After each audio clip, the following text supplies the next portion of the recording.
Hello, can you hear me all right? Well, there. Looking sharp this morning. Well, thank you, and same to you. Thank you very much. Alrighty. Let's. You have slides? I do, yeah, I do have Yeah. slides. Let's try to get those up. Share your screen.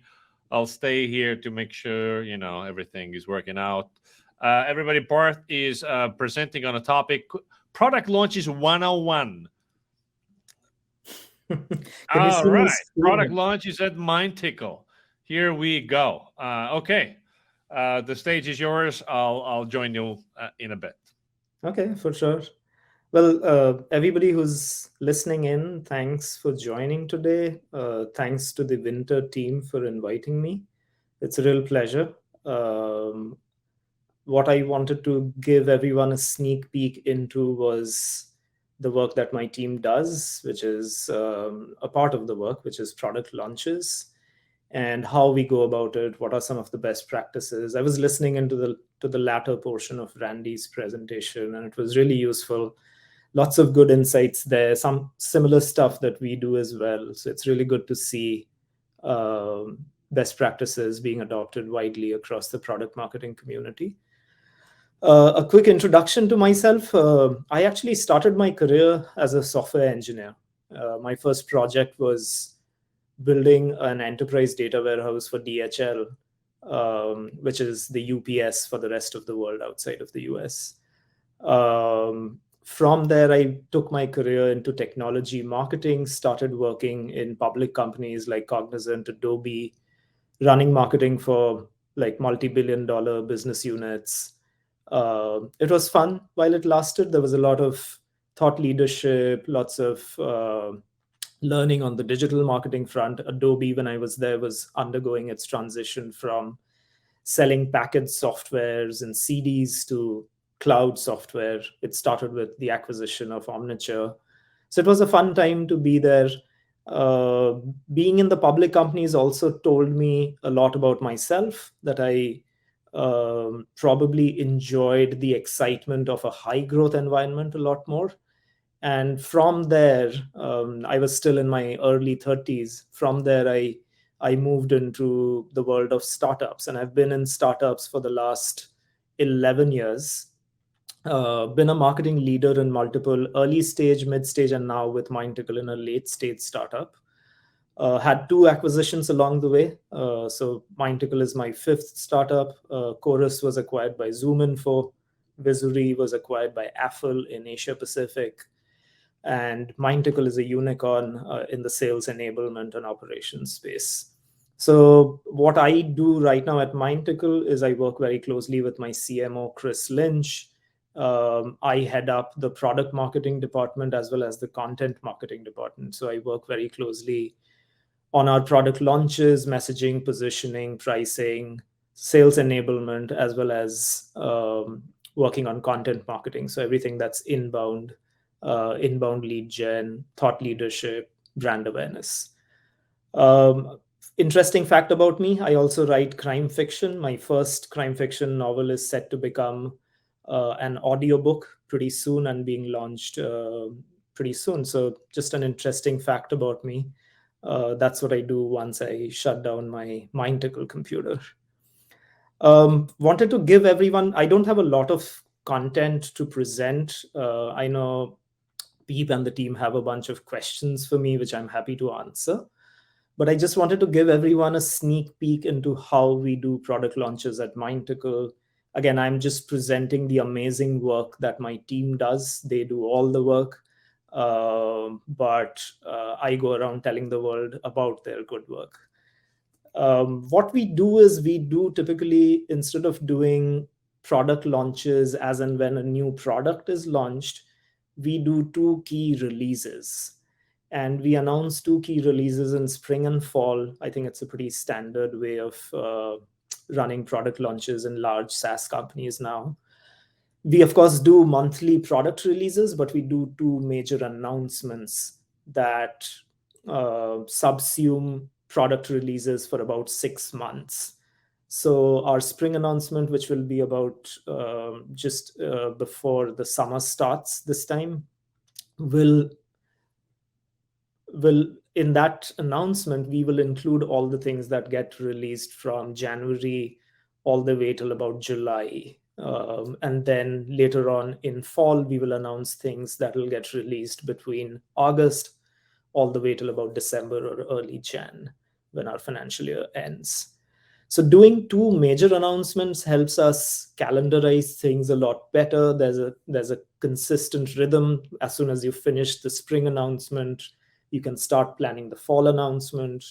So it gives you a really nice cadence of 6 months.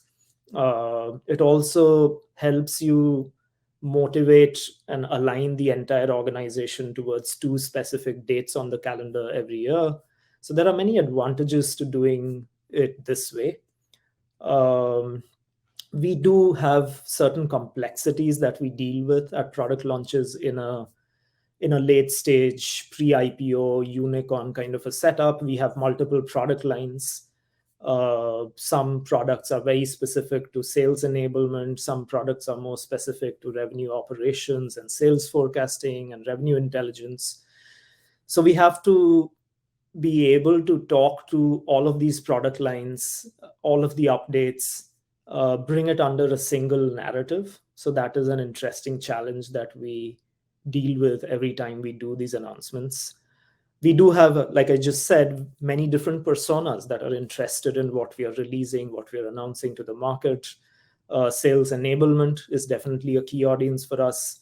The head of revenue operations is a key audience for us. So is the person who's all of their bosses. That's the CRO, or the head of sales is an important persona.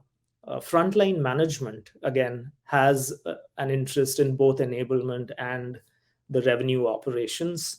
So they are also an important persona for us. And as you well know, because I'm assuming if you're a product marketer or in marketing, you work very closely with sales, all of them have different requirements that they need from technology. Enablement people might want to understand how to make their program launches easier, smoother. Revenue operations might be interested in what additional signals they can use as part of their forecasting process. CROs might be interested in high-level insights into their organization productivity.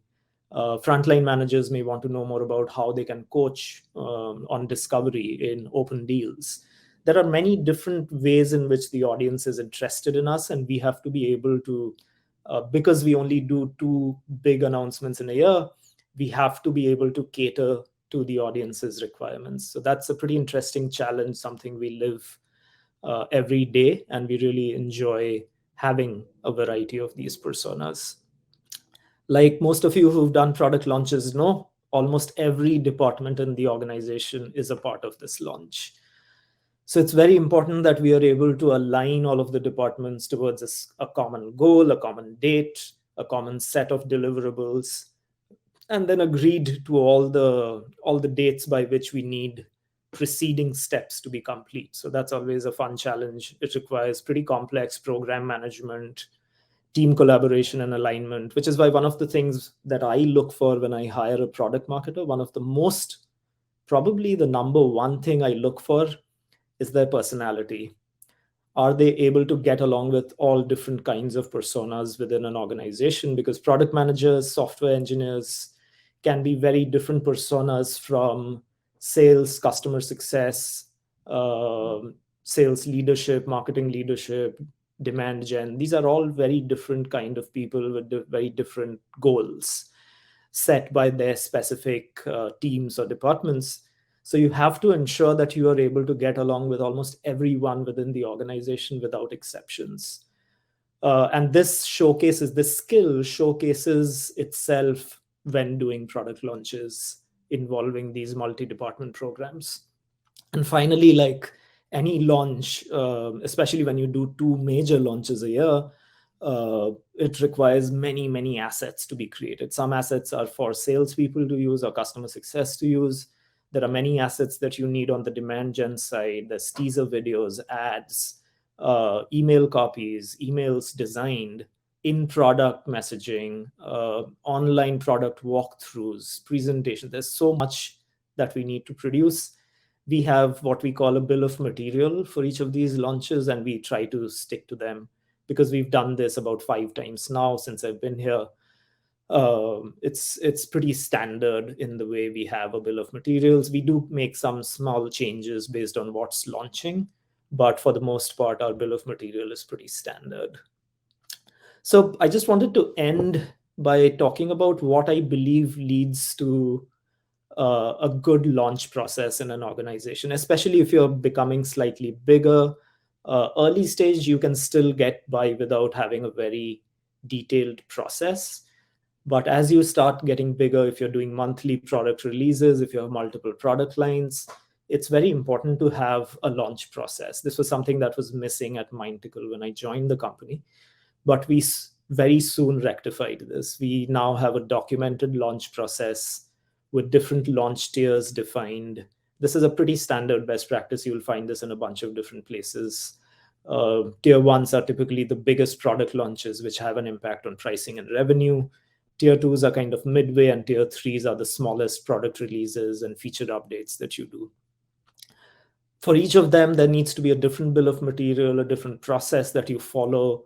Like a big launch, for example, our spring and fall launches, we typically start work at least 4 to 5 months in advance of the launch date. And it starts with more of a meeting cadence between product management and product marketing, but soon you start growing that tiger team. So once you have alignment between PM and PMM on what's being launched, you start bringing in more of the go-to-market team members who will be involved in the launch. And then the tiger team just keeps getting bigger as you get closer to the launch, because there's so much everybody needs to do to make the launch a success.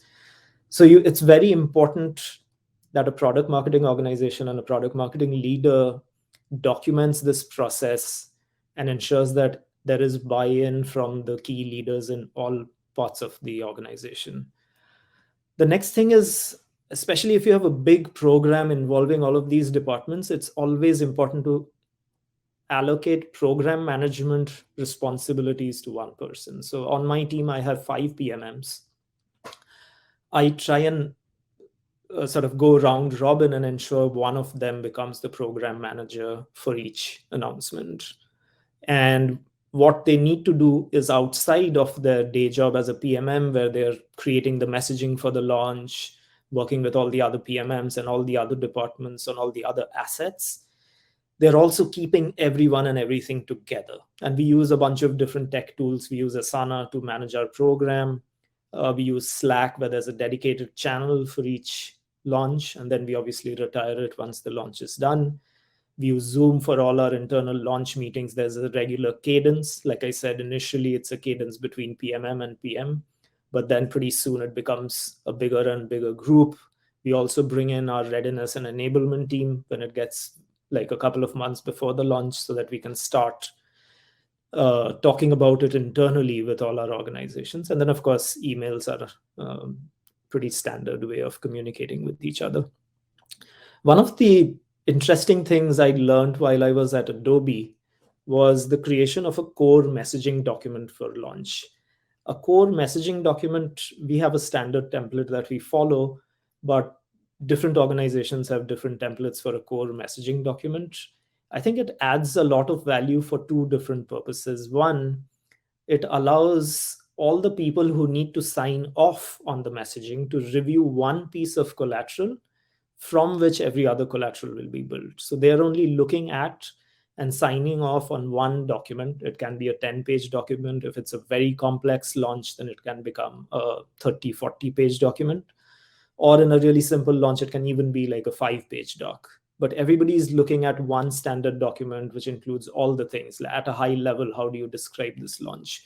What is contained in the launch? How do you position it? How does it work against competitive scenarios? So you can include a bunch of different things. What impact does it have on pricing? You can include all of it in one core document, have a bunch of different people read it, review it, provide inputs, accept and sort of make edits as necessary. And then second part, make that the core document that everyone uses for their assets. So if demand gen is writing email copies, if the SDR team is writing their outbound sequence, cold call talk tracks, if somebody's writing ad copies to run on Google, they can all refer to the same core document now, which is already pre-approved across the board. So I think that's the reason why I believe a core messaging document is very important. And one of the things I've learned in some cases in early part of my career, because I came from a technical background, I was always very interested in the technical details of the product. Oh my God, we are launching this amazing feature that completely changes how you do X, Y, or Z. I think over the years, I learned very clearly that the story is always more important than the product, especially in a complex launch like ours. I just described many audiences, many products, many departments. The audience does not care as deeply about your product, its features, and the pain that you went through producing that capability. The audience is always, when they're reading or consuming your content, there's always a sense of what's in it for me. And so we spend more time building that story than we do building the messaging around the product. So if you've heard that joke about a person with a massive piece of machinery calling in an expert, and the expert spending 45 minutes just listening to different parts of the machinery, and then just takes out a tiny little hammer and hammers a little portion, and the machine becomes okay, and then sends in a bill of $1,000, and the owner of the machine asks, why did you send me $1,000 for just hitting the hammer? Can you please break it down into the details?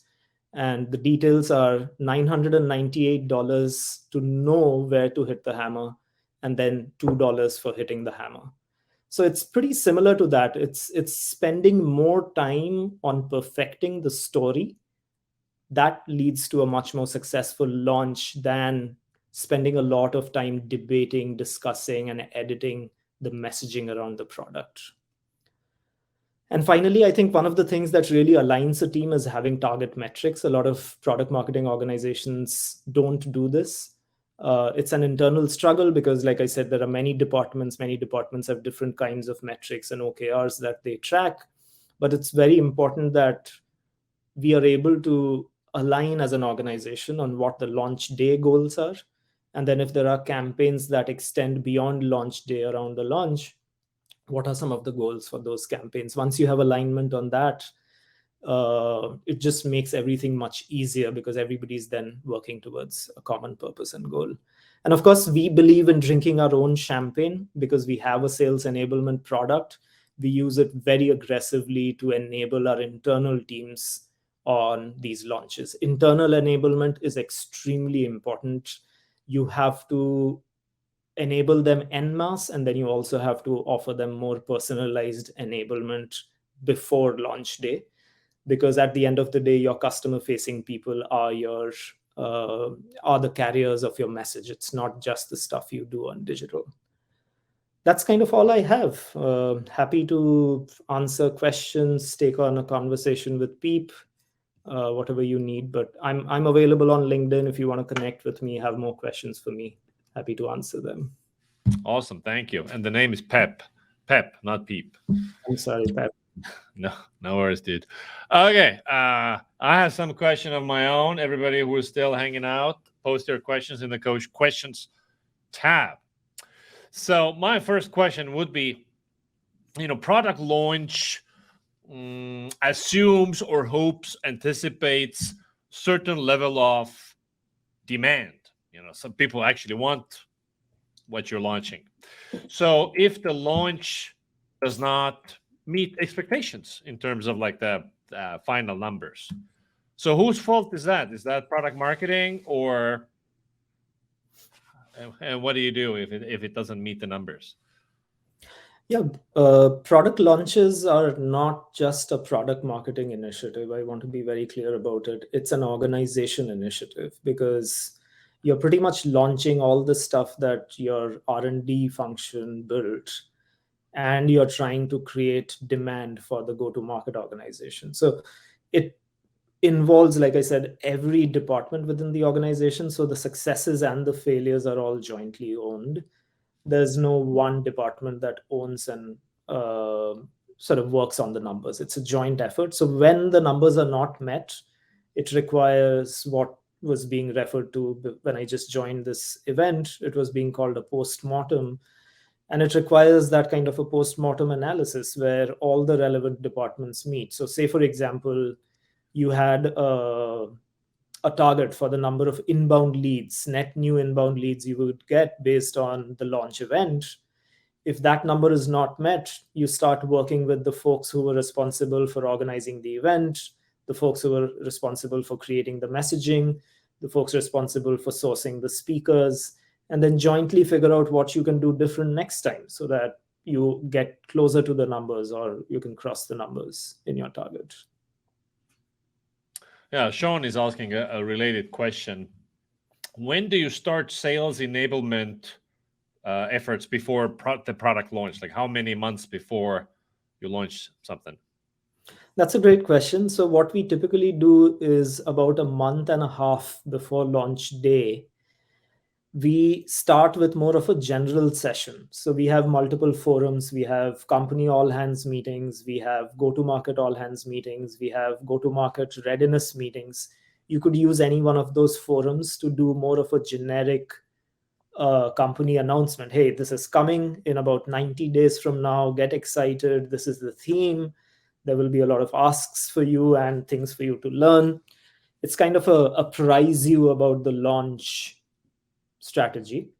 Then as you get closer to the launch, so say now you're about 30 to 45 days out, that's when you start doing more of the team specific sessions. So you break it down. You do a specific session for sellers. You do another session for CSMs where the product managers are a little more involved because the customer success and support organization wants to know more details on each feature and what it means for their customers.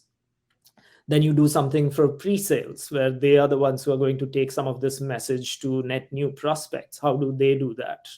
What does that change in terms of their outreach or sales loft sequences? So I think it's about I want to say about a month and a half before. So you start at about 45 days and then it gets a little more intensive closer to 30 days.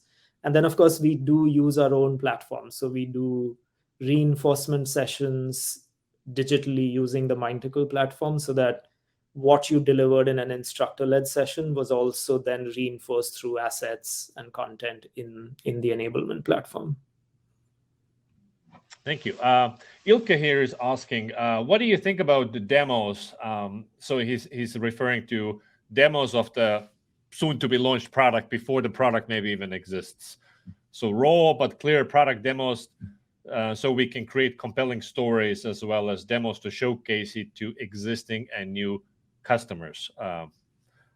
Do these demos play any role in your organization? Absolutely. So demos are a very important part. I think buyers now buying into software products are very different from when I started in marketing. I think earlier it was based a lot on relationship selling. Now buyers want to experience and already sort of almost know the capabilities end to end before they commit to a software vendor, which makes demos and self-service experiences very important in the software as a service space. So what we do typically is we have a solutions consultant team that's responsible for demos. We work very closely with them to ensure that their systems and the demo sites that they use are up to date way before the launch with all the new features that are already in beta or in alpha stages. And they can start showing a sneak peek to customers and prospects, bring us feedback from the ground. So we use demos as an opportunity to get more feedback. So it's kind of pre-alpha feedback. You can start showing, in some cases, we even start showing in visions 2 or 3 months before the product is GA and ensure that prospects can also weigh in on what they think will be useful in those features. So we use all of that. So we use InVisions, we use actual alpha beta demos. We then use GA features in our demo sites. And then on our website, because we are not a try and buy kind of a product. We are very much an enterprise sales software. We have Walnut walkthroughs, so you can actually experience the product without signing up for the product on our website. Do you have any data on whether those Walnut demos have, helped with more leads or conversions? Yes and no. So we do not collect lead information on the Walnut demos. Those are ungated. We want people to have that experience. It definitely has improved. I want to say, because people are now doing that on our product pages, it definitely has improved the lead conversion coming in from that pages. So people who have tried the demos then go back and fill out the regular demo request form on our website. But we do not collect leads on the Walnuts as of now. Okay. Who creates those demos? Who owns it? It's my team that owns those demos, but we also work very closely with the solutions consultants who do those demos. I gotcha. Let's talk about the size of launches. So, is there a thing like too small of a launch? And let's say you release a new feature that's not groundbreaking. Should you wait until there's a bundle of many small features so it's a bigger story, or maybe there's no minimum requirement? What's your take? So it completely depends on the stage of the business you're in. In a really early stage startup, and I've been a part of several such startups. I was at Chorus when we were less than $1 million in revenue. And what we were doing then was, if there was a major new feature that we did, we would immediately inform our user base as well as our prospects, our lead database, that we just launched this new feature. We would not wait, because that's where you're in a quick feature creation and communication phase. But as you grow larger, at Mindtickle, for example, we are a larger company. We have 5 or 6 different product lines. You start getting into more of a cadence. So somewhere around when you're about a $10 million company, I think that's when you start developing this cadence. Some companies start with more of a 60 or 90-day cadence. Others get into a 45-day, and eventually you want to get down to a 30-day cadence of product release communications. And that does not have to be, like I said, the bill of materials there needs to be pretty short and easy for the team to do that every 30 days. And then as you grow towards the tier 2 and tier 1, like the really big product changes and new products that you're announcing, that's when it requires, the 5-month cycle I was talking about. So as you, let's say, create standard operating procedures around launches as the company grows, what are the foundational steps to develop a repeatable, scalable launch discipline? Yeah, that's a very deep question, Pep. I think the one thing you have to firstly develop is an understanding that the launch, like I said previously, is not a project. It's not a project that's owned by product marketing. A launch is a company milestone and event. And every department within the organization owns a part of the responsibility for making that launch successful. So I think that's a mind shift that people have to, especially the product marketing organization, needs to evangelize within the company. Because once you do that, it becomes a shared responsibility across all departments. And now everybody knows that it needs to be a part of my OKRs to do 2 launches a year, right? That my team members are going to spend 10, 20, 30% of their time on these specific months working on the launch. So I think at the very core, the one philosophical change that is very important is that launches are company events and not product marketing projects. That's a very important thing. Outside of that, of course, I think I covered a few things, which is, I believe a core messaging document is a very important step in a launch, because that's where you tell the story. Everybody in the company aligns with the story, and then everybody uses that document as your go-to reference document for what the story is. Awesome. Well, thank you very much, Parth, for your time and wisdom. We really appreciate you. Yeah, of course. Thanks for having me. Really appreciate this. And thanks everyone for listening in. Everybody, connect with Parth on LinkedIn, follow him there, and we'll see you around.